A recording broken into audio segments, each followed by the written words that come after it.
Hello guys, ito pong muli si Nanette ng Net Cooking. Dito pa rin tayo sa ating Oisy Sarap channel. So today guys ay speed cooking tayo dito. Ito po ay habol natin sa lunch time. Kaya naman ang lulutuin natin ay yung madali lang, simple lang, pero syempre masarap. Tara guys, at lutuin po natin ang ating favorite sinigang na bangus. Ito mga kailangan natin. Ito yung ating bangus, medium size po ito, nilinisan natin at pinaghiwa-hiwa na natin for 4 pieces ang ginawa ko dito. Then, kung ano lang yung available natin sa ating rep, ay isa lang natin gagamitin. Kasi nga, siyempre, speed cooking tayo dito. Meron tayo dito yung sibuyas, siyempre, kamatis. Meron tayo ditong talong, yan, okra, sitaw, pinagputol-putol natin. At itong water spinach o kangkong. So, kung gusto nyong ilagay itong tangkay ng kangkong, pwede rin. Okay, at meron syempre tayo dito yung patis, tsaka itong asin, then syempre, itong ating sinigang broth. Okay, kailangan din natin dito ng tubig. Okay guys, umpisahan na natin. Magpapakulo po tayo ng tubig. Okay lang ito yung sibuyas. Nasa ganyan lang. Okay.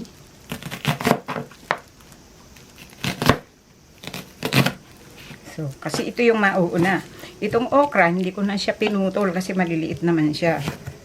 Then, itong tomatoes, alisin lang natin yung pinakagitna niya, oh. Okay. Diba?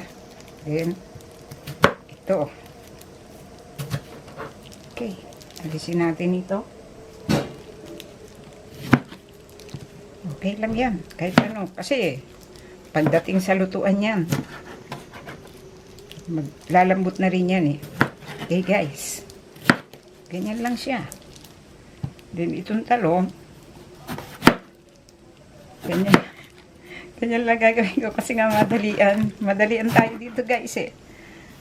Kasi, marapit na ang lunch time eh. Okay. So, ito. Okay, so check natin yung tubig natin kung kumukulo na. Okay guys, then ngayon dito nagpakulo tayo ng 5 cups of water. So dito, nilagay ko lang to. Dito na lang natin sa cutting board, hindi na natin inalis. Okay, dito guys. Kasi nga, nagmamadali tayo. Lagyan natin ng asin. Yan. So, mamaya, titikman natin yan. So, hayaan po natin na maluto itong sibuyas at saka yung kamatis. Okay, then ngayon guys, ilagay natin itong sitaw at saka itong okra. Kasi matagal lumambot ito. Okay. So, ngayon, kung gusto nyo itong lagyan ng daikon o yung radish, isabay nyo na po yun doon sa sibuyas at saka sa kamatis kasi matagal pong lumambot yun. Okay, so hintayin lang natin na mag half cook itong sitaw at saka yung okra. Okay.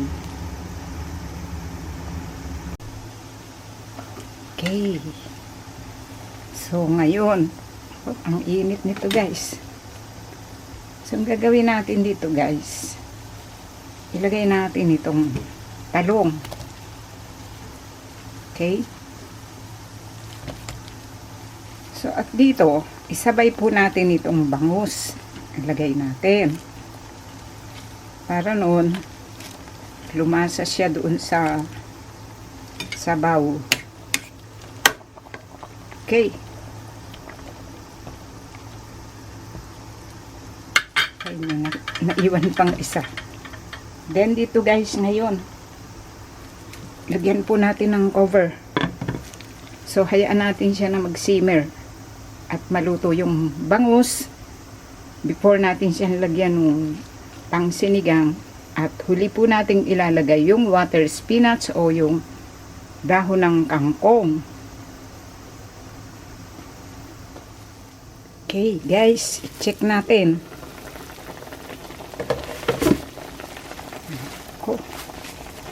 Palagay ko okay na po ito. So, ang gagawin natin, lagyan natin ng itong sinigang mix.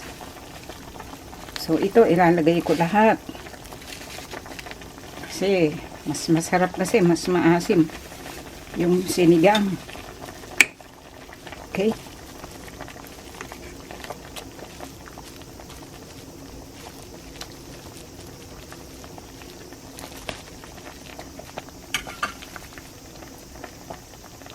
Okay. So ngayon ilalagay na rin natin dito guys itong kangkong. Nagmamadali ako kaya yung camera hawak ko lang eh. So lagay natin itong water spinach.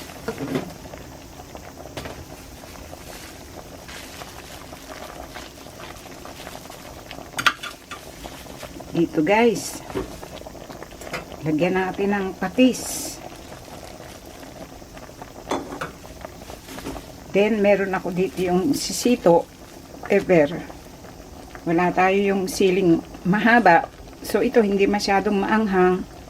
Ito lang yung available na meron ako sa rep, so ito nilagay natin. Okay guys, lagyan natin ng cover. So, hintayin lang natin ng isang kulo pa. At, i-turn off natin yung heat. Hayaan nating maluto doon sa init. Yung spinach, maluluto na po yun. Then, pwede na po natin itong serve at kainin. Okay. So, ayan. So, guys, pwede na po natin itong serve at kainin. So, baka naman ma-overcook yung mga vegetables. So, i-turn off na natin yung heat. Okay, tamang-tama. Tinikman ko siya at tamang-tama yung lasa niya. Okay, guys. Then ngayon, ito po ginalabasan sa pagkakaluto po natin dito po sa ating sinigang na bangus. Okay, ang favorite ko dito yung paghigop nitong mainit na sabaw.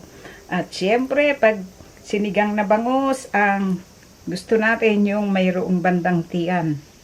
Yan o, nag-uunahan talaga. Okay, then dito po ay nagprito lang ako ng longganisa para kasabayan ito. At meron tayo ditong plain white rice. Okay, tamang-tama po sa tanghalian. Okay, sana po ay nagustuhan nyo ang pagkakashare po natin dito sa ating sinigang na bangus. Madali ang pagluluto. Okay, marami pong salamat. Ito pong muli si Nanette ng Net Cooking. Dito pa rin tayo sa ating OC Sarap Channel. Thank you po. Bye!